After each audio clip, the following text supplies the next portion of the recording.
আমাদের প্রিয় নেতা ডক্টর কামাল হোসেনের নেতৃত্বে আমরা 8 সদস্যের একটি প্রতিনিধি দল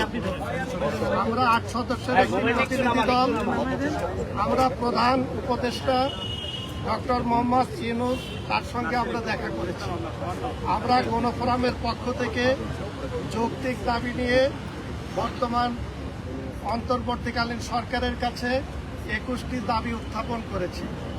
বর্তমান সময়ে আমরা যে সংস্কার প্রস্তাব দিয়েছি এবং মাননীয় প্রধান উপদেষ্টা সেটা গ্রহণ করেছেন এবং এটা বাস্তবায়ন করার জন্য আমরা যে আবেদন করেছি তাতে তারা সম্মত হয়েছেন।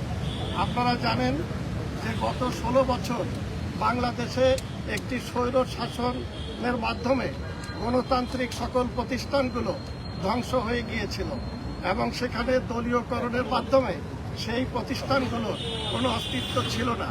বিশেষ করে আমাদের সংবিধানে মাননীয় প্রধানমন্ত্রীর যে একচ্ছত্র ক্ষমতা দেওয়া আছে তাতে তিনি ক্ষমতায় যাওয়ার পরে এই রাষ্ট্রের সমস্ত কর্তৃত্ব তার হাতে থাকে।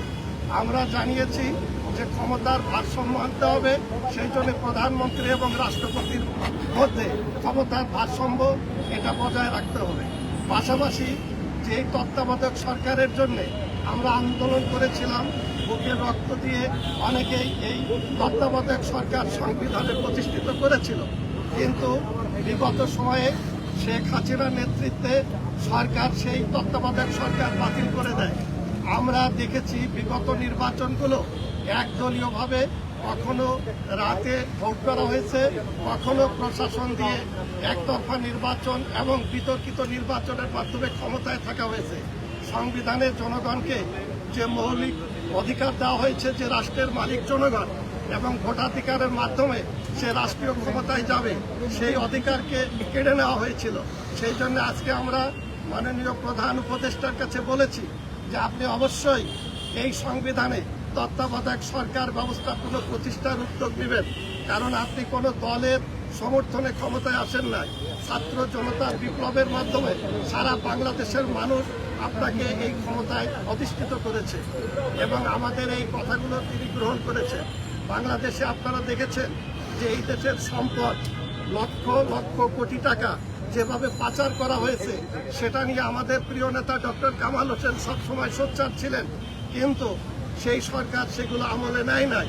আমরা বলেছি যে এই টাকা যারা পাচার করেছে, ব্যাংক দখল করেছে, সেই লুটেরাদের চিহ্নিত করে তাদের কঠোর আইনের আওতায় কঠোর আইনানুগ ব্যবস্থা তাদের বিরুদ্ধে নিতে হবে এবং বিদেশ থেকে সেই অর্থ আমাদের জনগণের জন্য ফেরত আনার ব্যবস্থা করতে হবে। আর একটা বিষয় আমরা বলেছি যে এখন বাংলাদেশ অরক্ষিত হয়ে পড়েছে, কারণ আইন শৃঙ্খলা বলতে কিছুই নাই, পুলিশ ব্যবস্থা ভেঙে পড়েছে।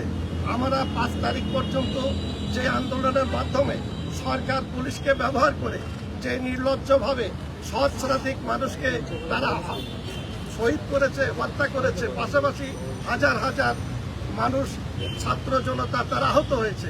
আমরা এই আহত এবং নিহতদের তালিকা প্রণয়ন করা এবং ক্ষতিপূরণের কথা বলেছি। পাশাপাশি সমস্ত থানা থেকে যে অস্ত্র লুট হয়েছে সেই অস্ত্রগুলো অনতিবিলম্বে অভিযান করে উদ্ধারের জন্য আমরা আমাদের যে দাবি ছিল এবং সেই দাবিগুলো তারা এবং সময়ের বিষয়ে আমরা বলেছি এই সংস্কার করতে যে সময়টা লাগবে বর্তমান সরকারকে আমরা সেই সময় দিতে চাই, সেই সময় তারা পালন করবে, এতে আমাদের দলের সমর্থন। আপনাকে ধন্যবাদ। আমরা স্যারের কাছে স্যার ছোট একটা কমেন্টস নিতে চাই স্যার, যে নানা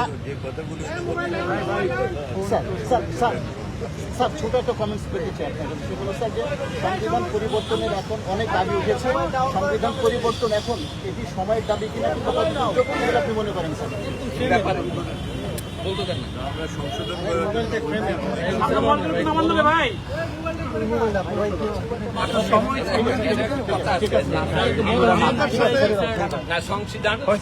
সংবিধান সংশোধনের জন্য উনি আমাদেরকে প্রধান উপদেষ্টা আমাদেরকে বলছে যে এই ব্যাপারে আপনাদের কি সাজেশন, তো আমরা স্যারের সাথে আলোচনা করে একটা কনক্রিট সাজেশন আমরা সামনে ওনার কাছে পেশ করব যে কিভাবে সংবিধান সংশোধন করে একটা সামগ্রিক সংস্কার প্রশাসনে, বিচার বিভাগে, পুলিশ প্রশাসনে সর্বত্র আনা যায় সেটা আপনার কথাটা আমার স্যারের মধ্যে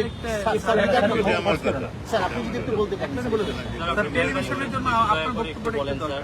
কথাগুলি বললেন এটা আমারই কথা থ্যাংক ইউ স্যার স্যার বসেন বসেন আপনি বসেন আপনার বক্তব্য। হয়ে গেছে